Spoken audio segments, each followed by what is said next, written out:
ഹസ്ര, എന്തായാലും ഇലക്ഷന്റെ അപ്ഡേഷൻസ് ഒക്കെ ഇങ്ങനെ വന്നുകൊണ്ടിരിക്കുകയാണ്. ഒരുപാട് സ്ഥലത്ത് വിജയങ്ങളൊക്കെ പ്രഖ്യാപിക്കുന്നുണ്ട് അല്ലേ? അതെ, കേരളത്തില് 4 മണ്ഡലങ്ങളിലാണ് ഇപ്പോൾ വിജയം ഉറപ്പിച്ചിരിക്കുന്നത്. അതെ, നമുക്ക് നോക്കുകയാണെങ്കിൽ ഇടുക്കിയിലെ ഡീൻ കുര്യാക്കോസ് ഏകദേശം 1,30,000-ലധികം വോട്ടുകൾക്ക് വിജയിച്ചതായിട്ടുള്ള ഔദ്യോഗിക പ്രഖ്യാപനം വന്നിട്ടുണ്ട്. ഒപ്പം തന്നെ തൃശ്ശൂരിൽ സുരേഷ് ഗോപി താമര വിരിയിച്ചിട്ടുണ്ട്.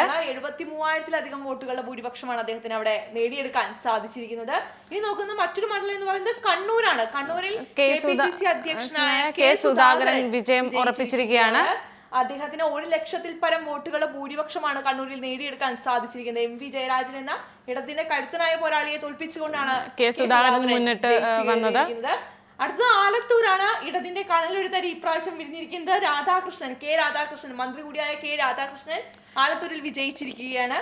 അദ്ദേഹത്തിന് അവിടെ 22,000-ലധികം വോട്ടിന്റെ ഭൂരിപക്ഷം മാത്രമാണ് നേടാൻ സാധിച്ചിരിക്കുന്നത്. ഇനി നമുക്ക് ഇന്ത്യയെ മൊത്തത്തിൽ ഒന്ന് നിരീക്ഷിക്കുകയാണെങ്കിൽ ഇന്ത്യയിൽ NDA 294 സ്ഥലങ്ങളിലാണ് ഇപ്പോൾ ലീഡ് ചെയ്തുകൊണ്ടിരിക്കുന്നത്.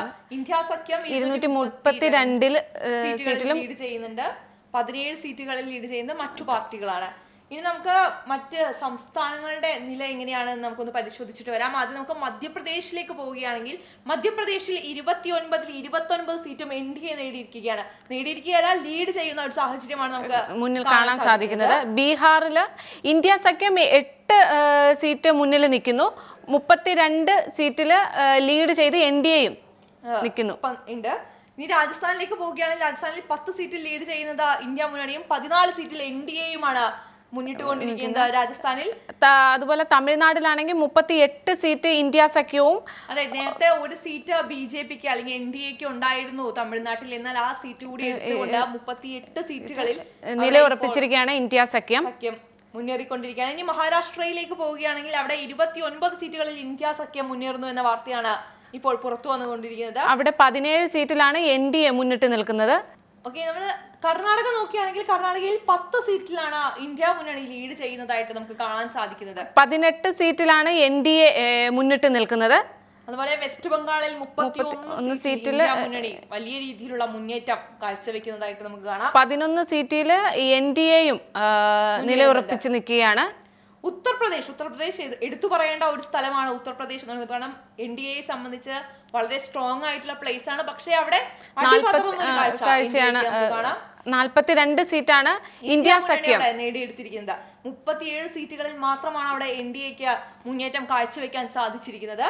ഇനി നമുക്ക് പോകാനുള്ളത് ഗുജറാത്തിലേക്കാണ്. ഗുജറാത്തിൽ കേവലം 1 സീറ്റിൽ മാത്രമാണ് ഇന്ത്യ മുന്നണിക്ക് മുന്നേറ്റം കാഴ്ചവെക്കാൻ സാധിച്ചിരിക്കുന്നത്. മണ്ണാണത്. അവിടെ 25 സീറ്റിലാണ് NDA സീറ്റ് നിലയുറപ്പിച്ച് നിൽക്കുന്നത്.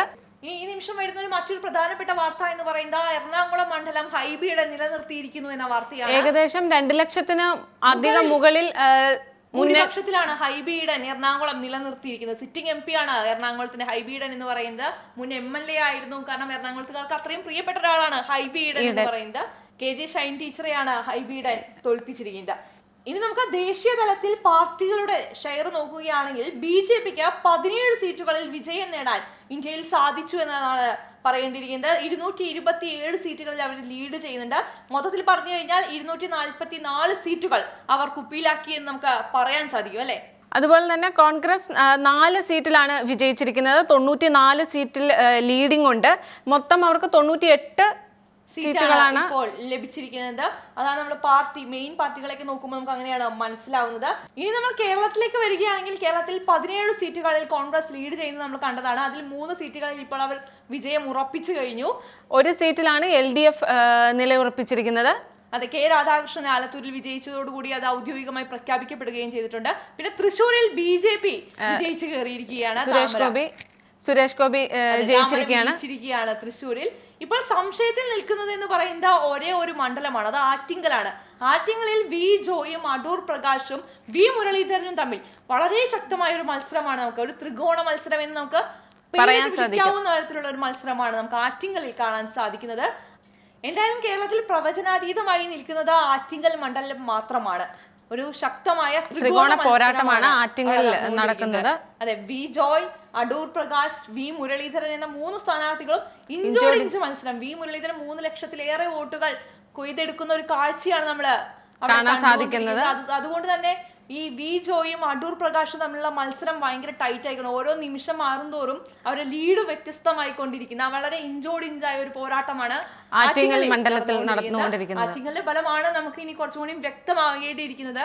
ബാക്കി എല്ലാ മണ്ഡലങ്ങളിലും ഏകദേശം പൂർണ്ണമായിരിക്കുകയാണെന്ന് നമുക്ക് പറയാം. ഔദ്യോഗിക പ്രഖ്യാപനങ്ങൾ മാത്രമാണ് ഇനി വരാനിരിക്കുന്നത്. എന്തായാലും കൂടുതൽ അപ്ഡേറ്റ്സ് നമുക്ക് കാത്തിരുന്ന് കാണാം.